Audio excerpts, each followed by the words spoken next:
अस्सलाम वालेकुम नाज़रीन इकराम, मैं हूँ आपका होस्ट अयाज अहमद। नाज़रीन इकराम, खैबर पख्तूनख्वा की हुकूमत ने आज नामुमकिन को मुमकिन कर दिखाया है। सुहेल खान अफरीदी, जुनैद अकबर खान और स्पीकर बाबर सलीम सवाती ने आज वो रिकॉर्ड कायम किया है जिसकी मिसाल पाकिस्तान के अंदर पहले नहीं मिलती। इमरान खान ने जो अहम तरीन असाइनमेंट सुहेल खान अफरीदी को दी थी उसका पहला हिस्सा आज मुकम्मल कर लिया गया है।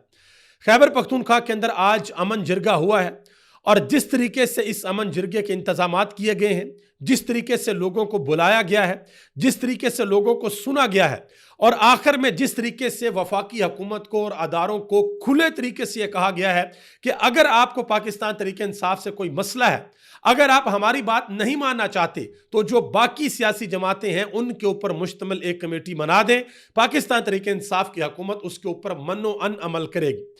आज का जिरगे के अंदर सुहेल खान अफरीदी ने, जुनैद अकबर खान ने और बाबर सलीम सवाती ने बड़ी खुलकर बातें की हैं, राजों के ऊपर से पर्दे हटाए हैं।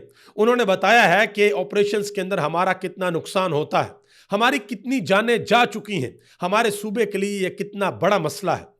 दूसरी तरफ जो हुकूमत है वो हर सूरत जल्द अज जल्द 27वीं आईनी तरमीम को सेनेट के बाद नेशनल असेंबली से भी पास करवाना चाहती है। उसके लिए बड़ी कोशिशें जारी हैं, दौड़ें लगी हुई हैं। नवाज शरीफ साहब भी इस्लामाबाद जाएंगे और वहां पर जाकर वोट डालेंगे इस्तिस्ना देने के लिए। यह भी पाकिस्तान की तारीख में एक अनोखा और अजीबोगरीब किस्म का कारनामा होगा। इसके अलावा एक बहुत बड़ा इंकशाफ किया गया है कि पाकिस्तान मुस्लिम लीग नून और पीपल्स पार्टी के जो MNAs हैं वो बहुत ज्यादा परेशान हैं। उनको बिल्कुल भी समझ नहीं आ रही कि हमारे साथ क्या हो रहा है, हम किस किस्म की तरमीम कर रहे हैं, हम कहां पर वोट देने के लिए जा रहे हैं। और महमूद खान अचकजई ने आज एक बहुत बड़ा ऐलान किया है। उन्होंने हुकूमत को, इदारों को, तमाम MNAs को, वजीर आजम को, सबको यह कहा है कि अगर किसी के दिल में यह डर और खौफ है कि इमरान खान जब इक्तदार के अंदर आएगा तो सबको उल्टा लटका देगा, तो आपको डरने की जरूरत नहीं है। महमूद खान अचकजई ने कहा कि यह मेरी जिम्मेदारी है कि इमरान खान आपको हाथ नहीं लगाएगा, लेकिन पाकिस्तान के लिए, इस कौम के लिए, इस मिल्लत के लिए आगे बढ़े, बैठे और सारी की सारी चीजों को तरतीब दें।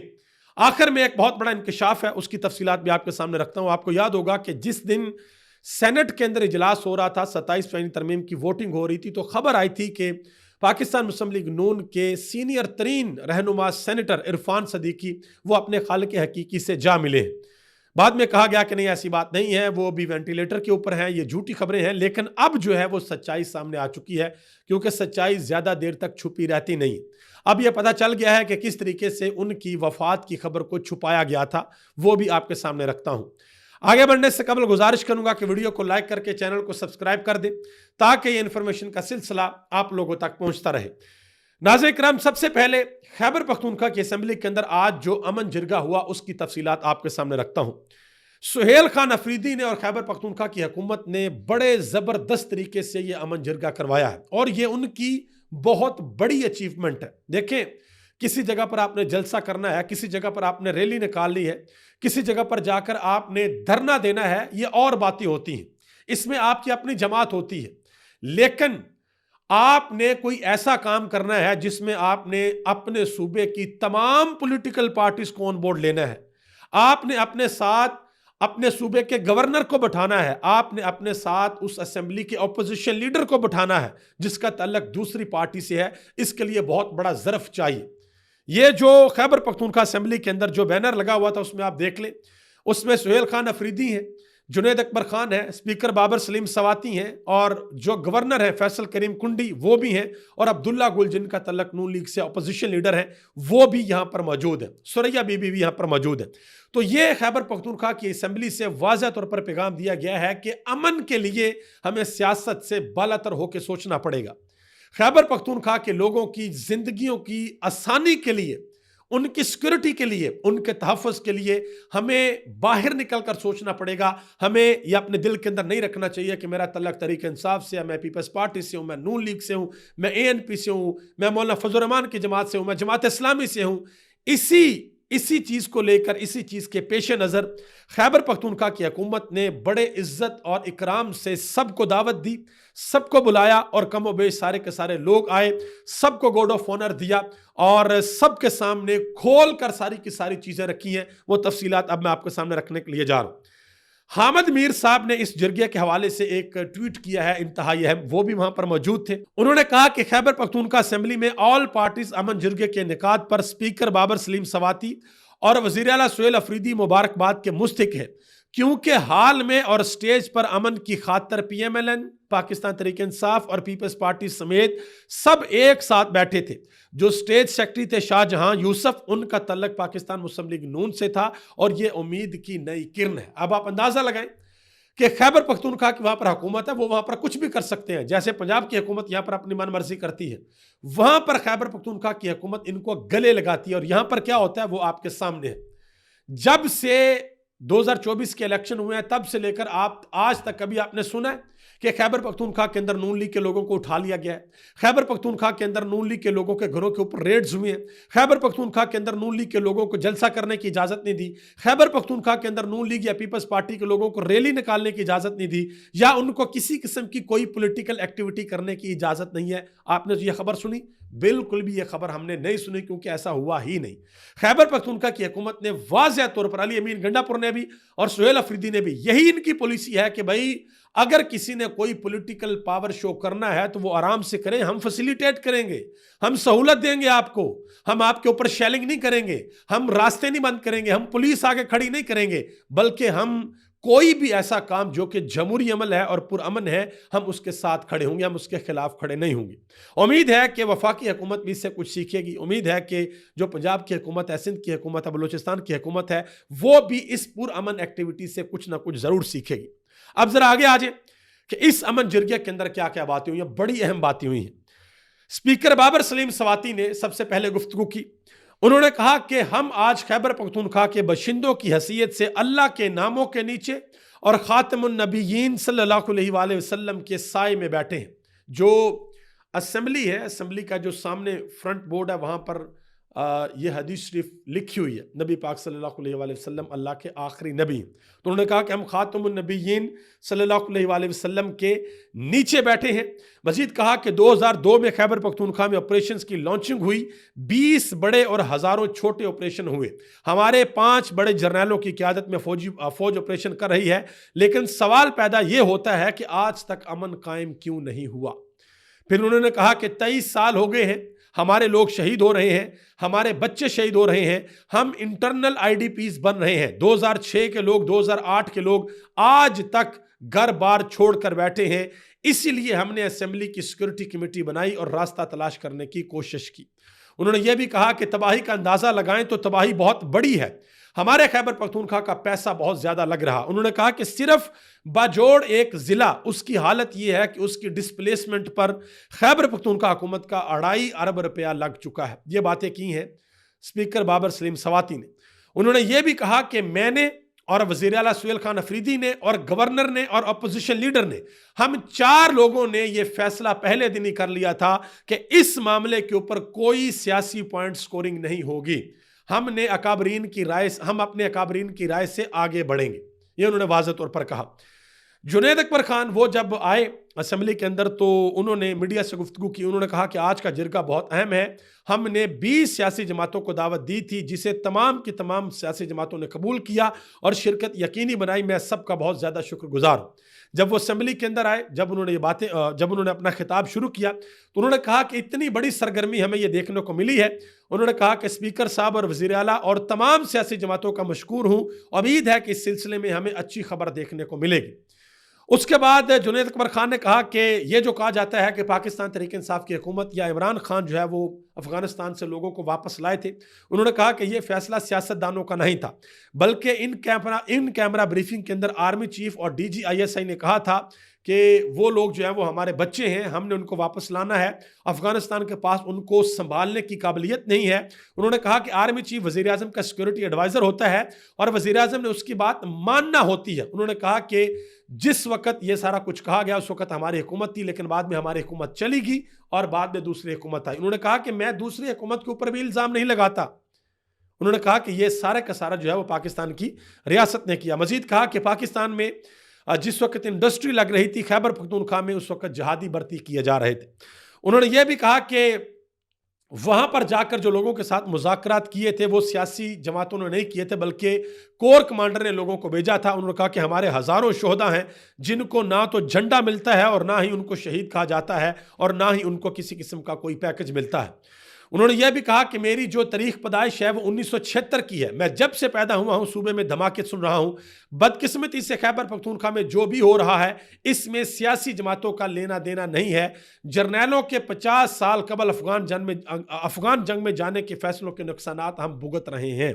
उन्होंने कहा कि उस वक्त जब उस वॉर को ज्वाइन किया गया तो पॉलिटिकल जमातों ने नहीं किया, बल्कि वो फैसला रियासत का था। जो ऊपर बड़े लोग हैं उन्होंने ये फैसला किया। मजीद उन्होंने कहा कि हम बिल्कुल ये चाहते हैं कि आप हमारे साथ बैठें, यानी कि अदारे हमारे साथ बैठें, लेकिन अगर आपको पाकिस्तान तरीके इंसाफ से मसला है तो ओके फाइन, कोई टेंशन वाली बात नहीं है।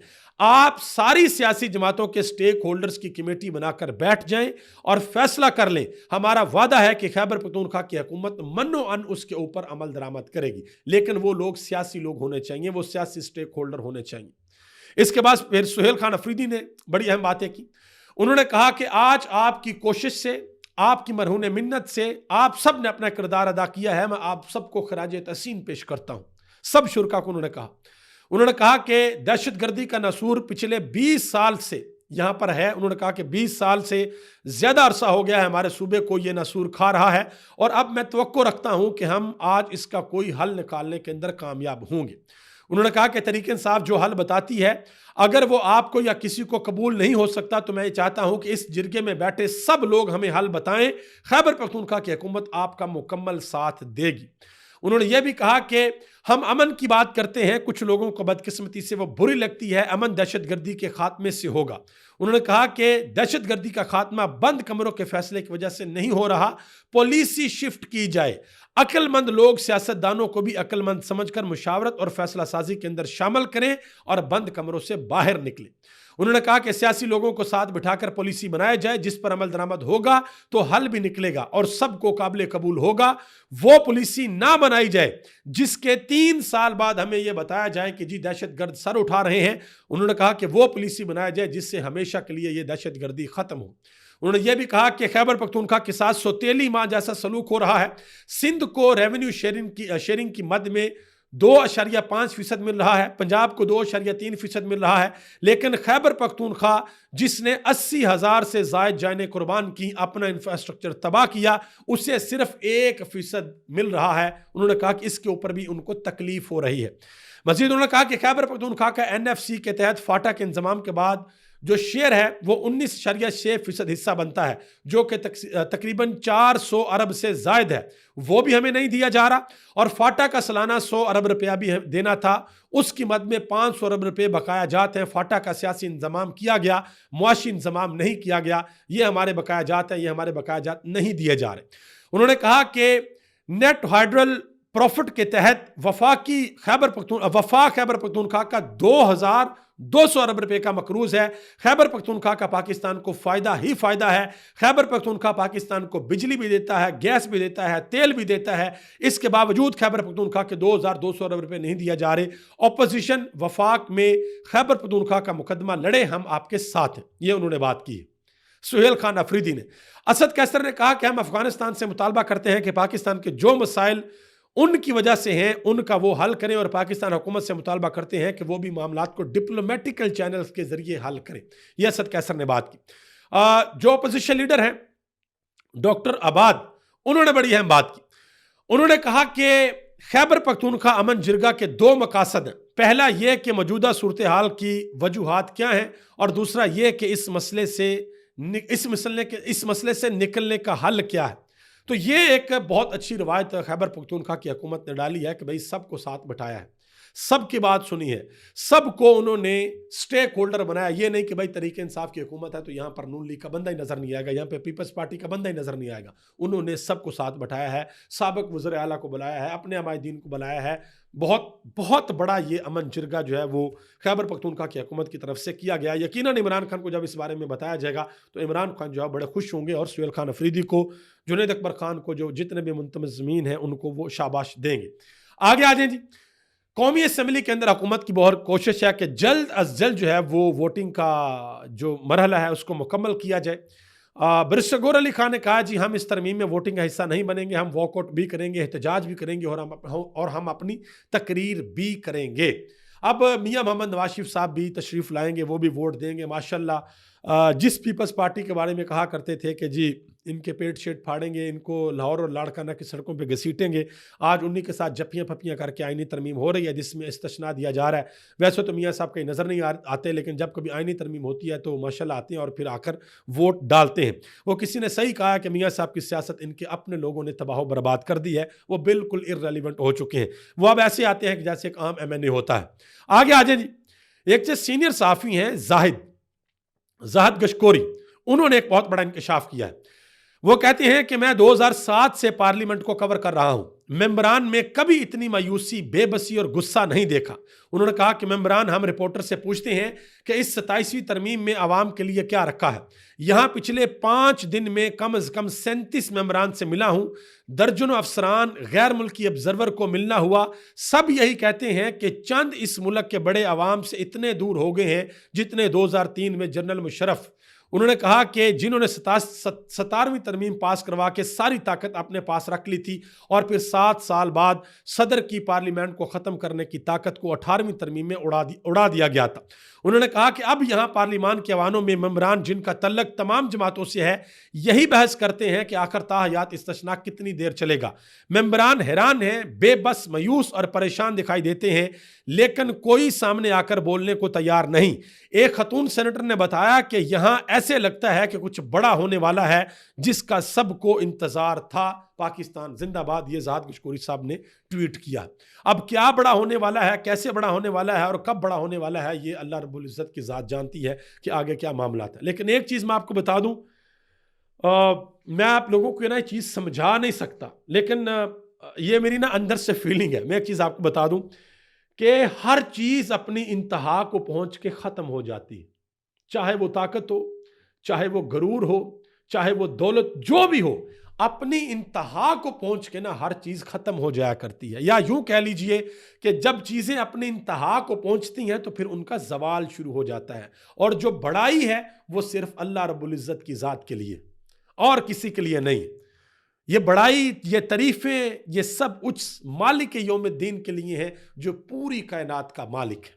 आगे आ जाए जी, महमूद खान अचकजई ने आज एक बहुत बड़ी ऑफर दी और मेरा ख्याल है कि इससे अच्छा मौका हुकूमत के पास नहीं है।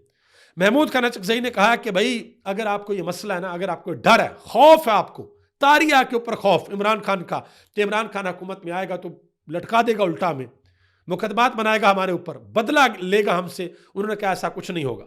उन्होंने कहा कि इमरान खान से गारंटी मैं लेकर दूंगा कि वो किसी को सजा नहीं देगा, लेकिन आप आए, मुल्क के लिए बैठें और जमहूरियत को बचाने के लिए इकट्ठे हों। अब देखते हैं कि भाई हुकूमत इसका क्या जवाब देती है। सिंध हाई कोर्ट के अंदर आज बाकायदा तौर पर वकला ने एहतजाज किया है कि जो जजेस हैं वो इंसाफ के लिए वो काम करें। जस्टिस बाबर सत्तार, उन्होंने एक और फैसला जारी किया है और इस फैसले से वाज़ेह तौर पर लग रहा है कि वो अभी भी पीछे नहीं हटे, वो अपने मौक़िफ़ के ऊपर कायम है। उन्होंने एक फैसले के अंदर ये लिखा है कि इस्लामाबाद में खुसूसी अदालतों और ट्रिब्यूनल्स की तश्कील से मुतल्लक फैसला जारी किया। उन्होंने लिखा कि सख्त गिर आमरीत अब माजी की बात बन चुकी है और इसकी जगह नई शक्ल ले ली है जिसे आमराना कानूनी पसंदी कहा जाता है। यह तर्ज हुकूमत बैक वक्त जमहूरी और आइनी निज़ाम दोनों को नुकसान पहुंचाती है। मजीद उन्होंने कहा कि एक तहकीक के मुताबिक आज की जदीद आमरीत इस तरह काम करती है कि वो कानूनी और आइनी असूलों को ही हथियार बना लेती है ताकि जमहूरी अदारों को कमज़ोर किया जा सके, ताकत को चंद हाथों में मरकूज़ किया जा सके और इख्तियारात की तकसीम और तवाज़न को ख़त्म किया जा सके। ये जस्टिस बाबर सत्तार ने एक फैसले के अंदर लिखा है, आप अंदाज़ा लगा लें। ख्वाजा आसफ साहब, उन्होंने वाज़ह तौर पर ऐलान कर दिया। डॉक्टर मोहम्मद मालिक ने उनसे सवाल पूछा कि आपने दोबारा जजेस के ऊपर सख्त तनकीद की है, तो उन्होंने कहा जी सारी अदलिया ठीक हो गई है, चंद जजेस हैं जो ख़त लिखते हैं, सब कुछ करते हैं, बस यही रह गए हैं। चंद जजेस इस्लामाबाद हाई कोर्ट के और चंद सुप्रीम कोर्ट के अंदर है जो हुकूमत को खटक रहे हैं। उनमें जस्टिस मंसूर अली शाह हैं, जस्टिस मुनीब अख्तर हैं, जस्टिस अतर मनुल्लाह हैं, जस्टिस आयशा मलिक हैं और ये 5 हाई कोर्ट के जजेस जो हैं ये हैं, ये हुकूमत को खटक। बाकी तो हुकूमत ने सब जो है वो माशाल्लाह वो सीधे कर लिए। आगे आ जाए जी। एसआर राणा ने एक बहुत बड़ा इंकशाफ किया। उन्होंने कहा जी, नजम सेठी साहब बार बार कहते हैं कि पाकिस्तान के अंदर चीन का मॉडल आ रहा है। उन्होंने कहा कि जिस तरीके से चीन के अंदर सारी ताकत सदर के पास होती है, शायद उस तरीके से वन पार्टी सिस्टम बनाने की कोशिश हो रही है। उन्होंने कहा कि आप ये देख लें कि चीन के अंदर करप्शन के ऊपर क्या होता है, करप्शन के ऊपर क्या सजा दी जाती है, और पाकिस्तान के अंदर क्या होता है। पाकिस्तान के अंदर उन्होंने कहा कि जितना लुच्चा उतना ही उच्चा, यानी कि जितना करप्ट बंदा है उतने बड़े होते हैं। अच्छा, मैं यहां पर एक छोटी सी चीज आपको बताऊं। मैंने ना एक दफा किसी जगह पर ये मिसाल पढ़ी थी, रेलिवेंट है, मैं आपको बताता हूं कि आपने कोई अच्छा काम करना हो, कोई भी अच्छा काम आपने करना हो, उसकी जो बुनियाद है ना, वो बुराई नहीं हो सकती, उसकी बुनियाद अच्छाई होती है। मिसाल देता हूं आपको एक और। मिसाल के तौर पे कि आपने एक मस्जिद बनानी है, ठीक है जी, और आपका विजन बड़ा अच्छा है, मैं मस्जिद बनाऊंगा, लोग यहां पर आएंगे, नमाज पढ़ेंगे, इबादत करेंगे, कुरान पढ़ेंगे और मुझे बड़ा सवाब मिलेगा। सवाल यह पैदा होता है कि मस्जिद कौन से पैसों से बनानी है?